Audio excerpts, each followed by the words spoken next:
ورحمۃ اللہ وبرکاتہ۔ تو یہ جو ہمارے تفسیر کا سیشن چل رہا تھا اس میں آج ایسی خوبصورت آیت اور اتنی حالت حاضرہ سے ریلیٹڈ آیت میرے سامنے ہے کہ میں نے کہا کہ اب مجھے آپ کے ساتھ اس کو ضرور شیئر کرنا ہوگا۔ دیکھیں سورہ اعراف کی آیت نمبر 127 ہے۔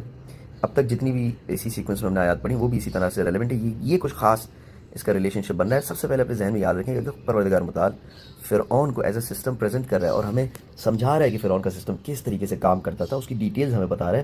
تو اس کا مطلب یہ اس زمانے کے لیے بھی ریلیونٹ ہے۔ اس زمانے میں بھی اگر ہم فرعونی سسٹم کو سمجھ سکیں تو ہم بہت آگے بڑھ جائیں گے اور ہمیں دوبارہ سے اس کو بیٹھ کے مطالعہ نہیں کرنا ہوگا، ورنہ اگر ریلیونٹ ہوتا تو پروردگار متعال کو اتنی ڈیٹیل میں اس کو ذکر کرنے کی ضرورت نہیں تھی۔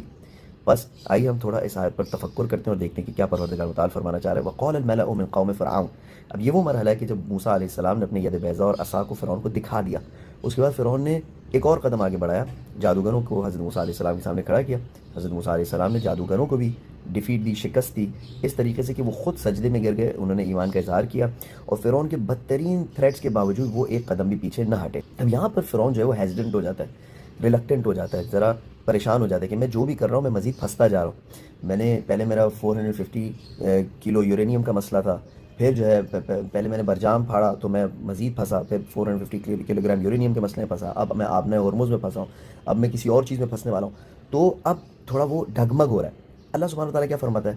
وقال الملأ من قوم فرعون، یہاں پر قوم فرعون کے جو لوگ ہیں، یعنی ملأ جو ہے نزدیک انفلوئنشل لوگ، اس کے حلقہ احباب، وہ سرکل جن کے جو فرعون کو قوت قلب دیتے ہیں، ان کو پروردگار متعال بتا رہے کہ یہ قوم فرعون تھے، یعنی یا تو فرعون کے ساتھ خون کے لحاظ سے ان کی کوئی رشتہ داری تھی، یا انہوں نے شادی ایسی کی تھی کہ وہ فرعون کے قریبی کہلاتے تھے، بہرحال فرعون کے اپنے خاندان کے لوگ تھے۔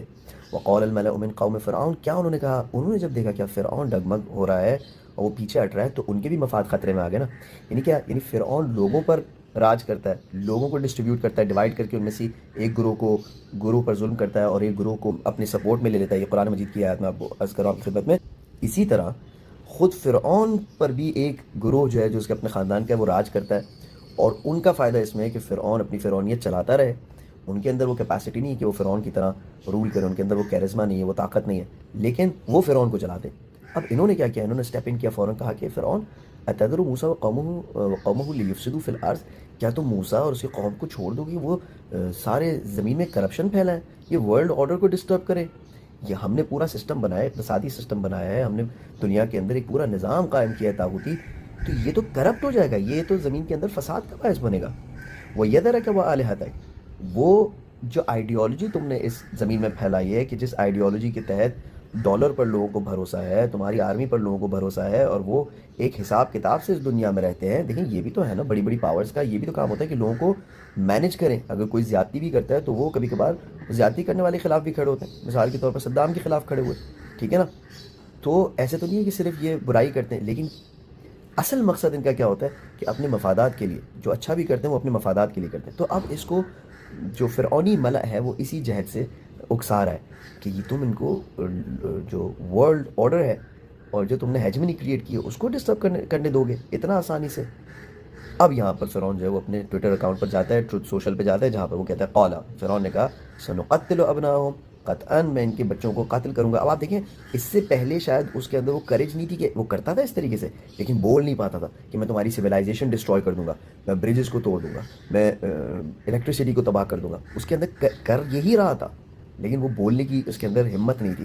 اب جب یہ انکریج ہوا تو اس نے ایک قدم مزید آگے بڑھایا کہ اب میں جو ہے وہ تم لوگوں کے بیٹوں کو بھی قتل کر دوں گا، عورتوں کو میں زندہ چھوڑوں گا تاکہ وہ میرے لیے کام کر سکیں، اور وَإِنَّ فَوْقَهُمْ قَاهِرُونَ، بالکل ٹرمپ والی زبان ہے کہ ہم جو ہے ان کے اوپر پوری طریقے سے قاہر ہوں گے اور یہ ہمارا کچھ بھی نہیں بگاڑ سکتے۔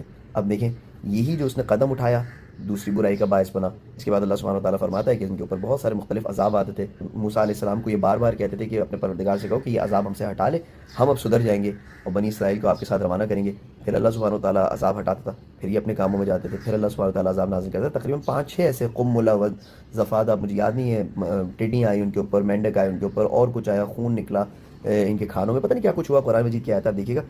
یہاں تک کہ ایک کے بعد ایک انہوں نے نشانیوں کو اگنور کیا، یہاں تک کہ وہ رود نیل کے بیچ میں انہوں نے اپنا آپ کو جو ہے وہ غرق کروا دیا۔ کتنی ریلیونٹ ہے قرآن مجید کی آیتیں۔ امید ہے کہ پروردگار متعال ہماری توفیقات میں اضافہ فرمائے کہ ہم اس کے کلام سے زیادہ اپنے آپ کو کنیکٹ کر سکیں۔ جزاکم اللہ خیرا۔